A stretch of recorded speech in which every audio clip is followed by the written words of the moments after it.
Let's go, though, to the first planet in the order that is closest to the Sun. And, of course, we have Mercury. Mercury is a very small planet as far as the diameter and the weight, the solid weight and mass.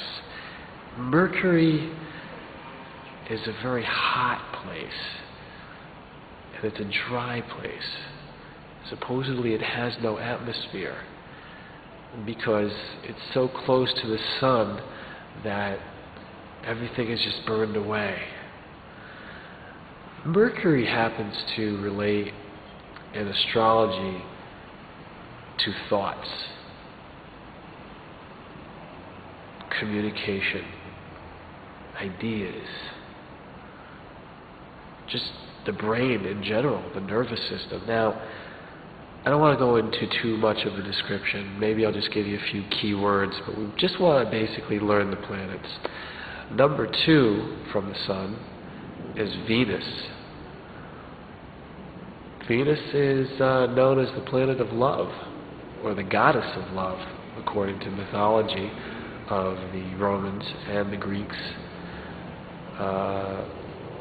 They, of course, the Greeks call it Aphrodite.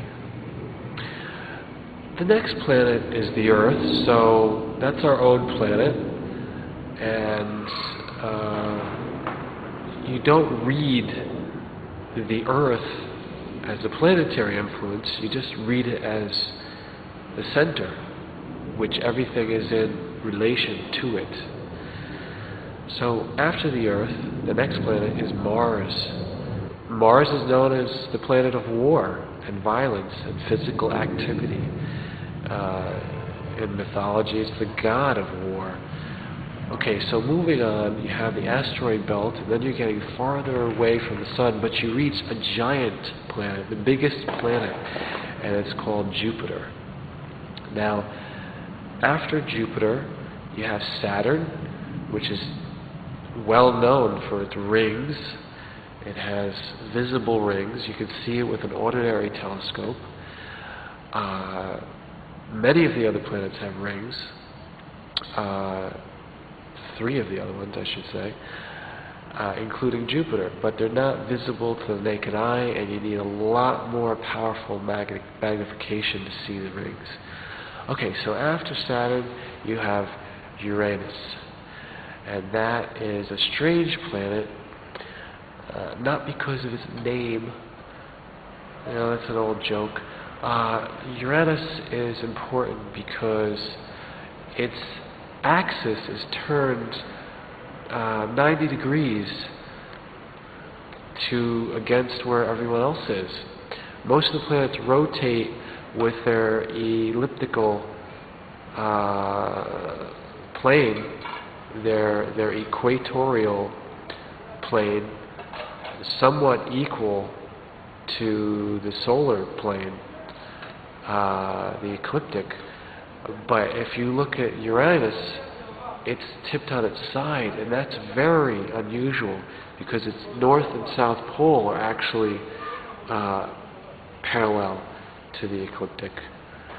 It is also known as the planet of revolution and individuality and unexpected experiences, unpredictable, radical, electrifying. Well, it would kind of make sense because the planet is rotating against the grain. It's going against what every other planet is doing, so it has to rebel. Okay, so the next planet is a larger planet, and it's called Neptune. It's actually the 3rd largest, and Neptune is so far out there. It's incredibly far. I can't even remember how many hundreds of millions of miles away it is.